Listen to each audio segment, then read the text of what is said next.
What's up, guys? Jay Martin here, investor and CEO of Cambridge House, and my guest today is Bill Frain, the CEO of Liberty Defense. And today we're talking about security technology, a rapidly growing industry around the world. And what I mean by that is that every major market across the globe is rapidly increasing their security systems across every facet of our life. Now, regardless of how you may feel about that, the investors in us are looking for avalanches like that to get ourselves in front of. And it's quite hard to find early stage investment opportunities in security tech, but Liberty Defense is a company that I invested in a couple of years ago, and I'm very excited to get that opportunity in front of you guys today and hear the story from the CEO, Bill, who's a veteran in the business. Bill's worked in security tech for 30 plus years for multi-billion dollar multinational companies. And today he's the CEO of Liberty Defense. So we talk about what security technology is today. We talk about what it might become 10, 20 years down the road and how we are going to engage with these systems all through our life, whether we're hitting the grocery store, catching a bus, or everything in between. So fascinating discussion. I hope you enjoy this as much as I did. Bill is a very, very smart individual. Here he is, Bill Frain, the CEO of Liberty Defense. Enjoy. I assemble the smartest people I can think of or reach out to carry that conversation, and that's exactly what I've done today. Please give my panel a round of applause. Welcome. Okay, guys, Jay Martin here, investor and CEO of Cambridge House, and I'm joined right now by Bill Frain, the CEO of Liberty Defense. Bill, how are you? I'm doing great, Jay. How you doing?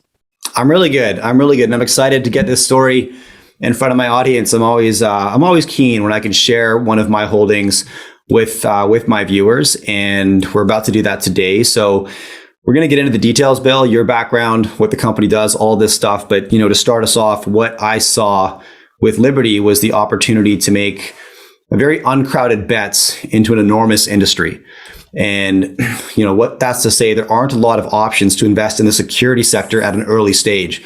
But that's what we're looking for. And no matter how you feel about it, all the world's largest markets are moving towards increased security in all facets of their life. And the investor in me, that's the avalanche that we're looking to get in front of all the time. So I thought a good place to start, if my audience or anyone who's watching this is not familiar with Liberty, Bill, could you give us the high level overview? What is Liberty Defense? Sure, Jay. And you bring up a couple, just key points right off the bat, right? And it's the security space, the kind of overwhelming demand for security technology as threats evolve, right? And that's how Liberty got started, really, was being able to do something that doesn't exist today. So we took a technology that was out of MIT Lincoln Labs in Boston, where I'm located as well. And they had designed a real-time 3D video imaging capability to be able to detect threats or any type of anomaly on the body, metallic and non-metallic. So we really built the company around that technology, which was about 3-4 years ago. And over that time, we continued to develop the technology and the capability. And we've always said, our mission is to protect the public in any way we can. And the threats, as mentioned, they continue to evolve. Unfortunately, over the past 18 months, we've seen gun sales, especially in the United States, go up. There's been, mass tragedies. Unfortunately, we kind of see them happen almost every day now, and in places where you wouldn't think they would happen, right? In grocery stores and in malls and in schools. So we've really decided to focus our efforts on developing this technology, grow the company, and have a product that is unique in the marketplace and that will revolutionize the security space. So over the last 3 years, we've focused on the development of the product that's called HexWave. As mentioned, it's contactless, high throughput, 3D imaging capability, metallic and non-metallic detection, but it's also going to be able to detect things that are benign objects like wallets, keys, and cell phones, so you can avoid those pat downs and you can improve the experience for people attending, an event, a stadium, a game, or university, or places of worship. So we've been really focused on that over the last few years. And then our goal is to continue and add technology so that we're a multi-tech security company. Okay, now thank you for that. Now, I'd love you to put this in context for me, Bill. In a situation that we're all familiar with, maybe boarding an airplane, right? So we know the process right now, right? We know the the lineups and the headache and whatever occurs, but is required before we board an airplane. How does your security technology, HexWave, change that process? Well, first of all, it would, enhance the throughput capability. And, airports are a little bit different, right? You have to go in, you have to stand. And I'm very familiar with the technology because I came from L3 and I've been in the security space for the last 30 years. So we were the company that designed and brought those products to life. So if you have been to the airport, we're talking about body scanners. The body scanners. Yes, the body scanners. So you're in there for a few seconds and they're looking for aviation type threats. What the HexWave is going to do, let's say you're going into a stadium and, now you could go through a metal detector that could hit on a phone, your keys, or a gun, but we're going to be able to do it so that we can detect anything and alert the operator so you don't have to do that divesting. So it's a seamless process. You walk through and the majority of people don't have anything on them. So we'll be able to know. So almost 90+% of the people are going to be able to just walk through, have a nice, easy experience. And the operator is going to know because at the end of the day, security is paramount. And that's why you have those body scanners at the airport today, right? Because they're very good at security. The HexWave is going to be as good in that security aspect, but it's going to be a seamless process. And, you won't even notice. You just kind of walk through the two portals. And if there is a threat, the operator is alerted. Okay. And in terms of increasing throughput, essentially, bodies through a door, what kind of improvement are we looking at from present practice through to what you could provide with HexWave? Yeah, so it would be at least 1,000 passengers or people per hour, whether you're going to an event or going through the airport. So again, it's a high throughput, and again, it's going to be an easy. The portals are side by side, so you're just kind of walking right through. Got it. Okay. Now talk to me about prospective clients, Bill. Where are you looking to place? Where are you having conversations right now and talking about the product implementation? Yeah, no, I'm glad you brought that up, Jay, because we have lined up several beta sites for our, I'll say kind of Q1 2022. And we've been talking to, without getting specific names, we've been talking to some international airports, some stadiums, universities, places of worship. So we're kind of hitting all the market verticals that'll be kind of from January till the April timeframe in 2022. And, we're also seeing others that are very interested. We've talked to casinos, we've talked to theme parks and, events. So, concert venues. So, again, we started off by talking about the size of the market. The demand is significant for this type of technology. And we're also now seeing that some places like just some of the international airports we've been talking to, they want to be able to protect even further out from the checkpoint. So people coming into the land side at the airport. So they're really looking for a product like a HexWave, which can be used indoors or outdoors. And we'll be able to kind of do an advanced screening and give the security operators a layered security approach. So those are the types of partners that we already have lined up. We have agreements in place, and we're looking forward to getting the technology out there and getting the real data and showing the performance. Okay, now, so you explained the demand quite effectively. I mean, if I own a casino, or if I own a nightclub, and I have the option for a very discreet, contactless, high throughput security system to identify threats before they enter my venue, I want that, right? So talk to me about the revenue model. How does Liberty make money? Well, we'll make money, first of all, by selling the product. Secondly, we would have a maintenance and support contract to go with it. These are very mobile units, yet there are no moving parts. So we don't anticipate, a high failure rate with the system. So we would expect our availability to be in the 99% plus rate. But, of course, you're going to have a contract that would go with it. So we could definitely see a service model of selling the product, maintenance, and then threats evolve. And customers, operators may look for different types of threats. So we're going to have the software capability because it's really driven by algorithms. So we can update the system with software upgrades over time. So that'll be another revenue stream for us. Okay. Thank you. Now, I know you received some industry recognition recently with an award from the TSA. So I'd love you to share on what that was and what that means for you guys. Yeah. So we're working, and we have been working very closely with the TSA. And so we received an award grant for further development of the Hexwave product for aviation worker screening. So again, just talking about, the different avenues of individuals that, could be accessing, landside areas or airside areas. So we've received this award because TSA sees the potential for the technology, again, to potentially replace metal detectors in the near future.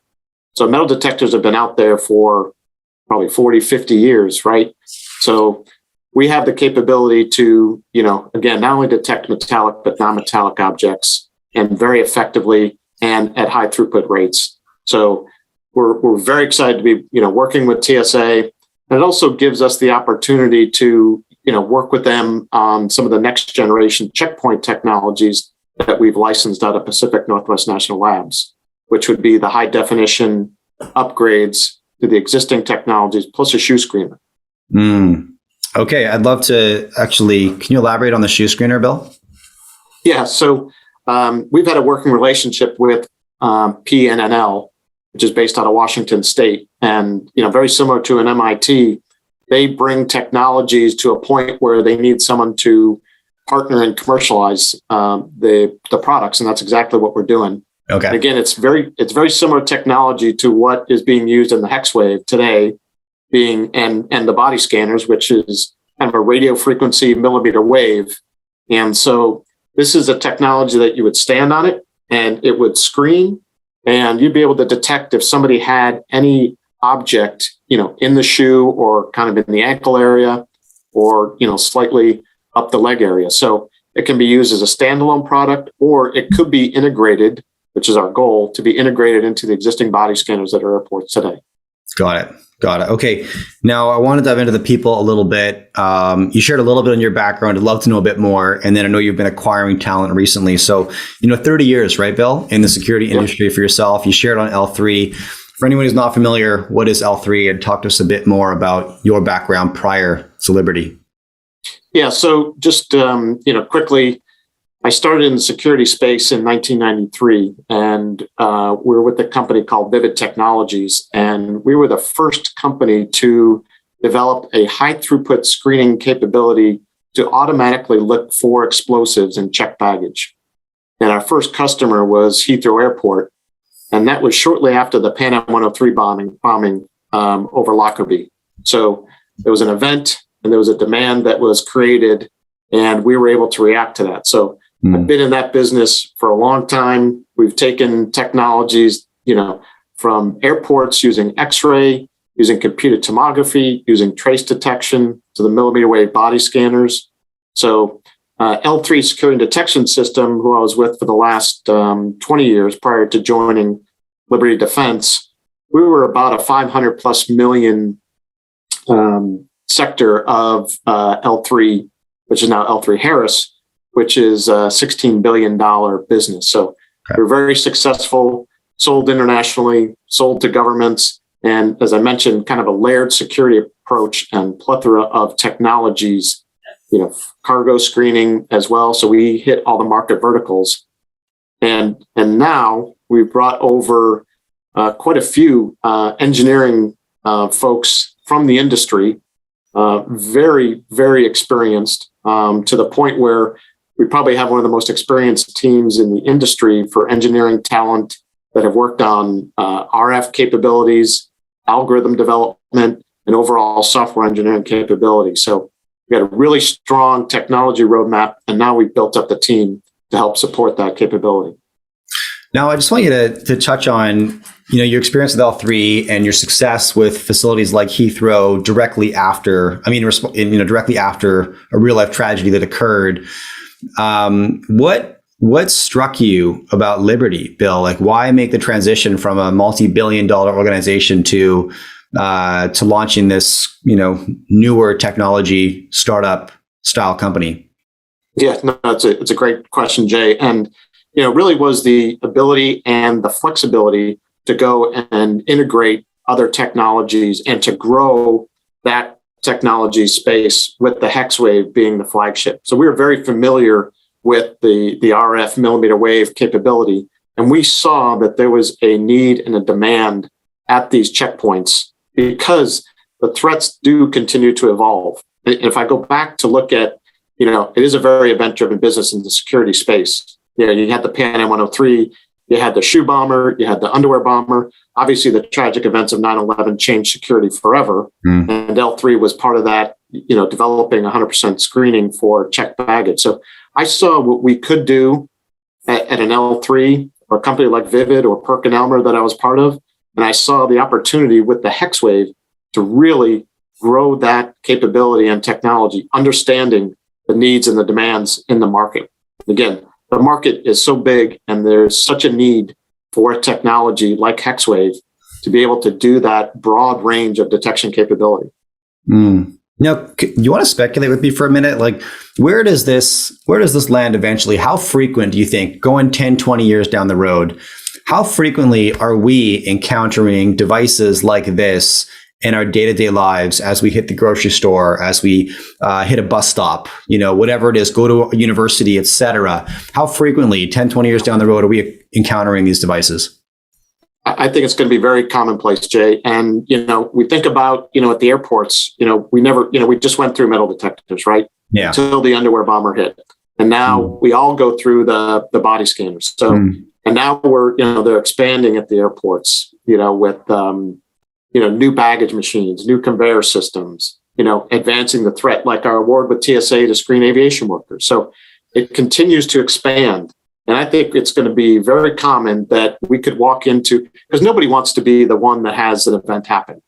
Nobody wants to be, the stadium where someone brought in, a suicide vest and got in and, right. It ruins their industry. It just, again, it goes back to people are, just now getting back out, enjoying themselves. And so to think that there's a threat and prevent them from, going to entertainment. So I think it's going to be very commonplace. And as we continue to see these threats evolve and, unfortunate events, right, of domestic and international terrorist activities. Yeah. Yeah, I completely agree with you. And it's what's most exciting about this opportunity, because again, it's like, so my libertarian viewers are going to be like, I don't like this level of surveillance and all this. And I just say to them, the investor in you should not care. You want to look for those mega trends and get yourself in front of them. Absolutely. And again, you won't even notice it, right? I mean, you walk out of malls today, right, through a screener that looks to see if you're, preventing anything from being stolen, right? They have those tags on them. Yeah. This is a very similar type, you'll be walking through, going into a school or going into a hotel or grocery store. It's to that level where, you won't even know that you are being screened. There's no privacy issues. We're not emitting any x-rays, so there's no safety issues. And again, these are so portable that, for a security operator, they're on wheels, so you can go wheel them. And if you want to have some place, if you want to do it at an outdoor event and you want to have that added security, I think it's, everyone's used to it these days now of, going through security applications. And to your point, I think it's going to be common for the next 15, 20 years at places we go to every single day. Yeah, common, if not expected, right? And right. Red flag when it's not present. I think one day we're going to be there, absolutely. Yes. What do you mean you haven't factored this into your security protocol at this event? That's crazy. Yeah. We're not far from that, if we're not there already. Okay, now, the hot question from everybody watching this is going to be, okay, yeah, but what's next, Bill? What can we expect in terms of news flow, right? So talk to me a little bit about the timeline, 3, 6, 12 months down the road. What can prospective shareholders expect to hear from you? Yeah. So, we continue to, advance our technologies. That's our focus, right?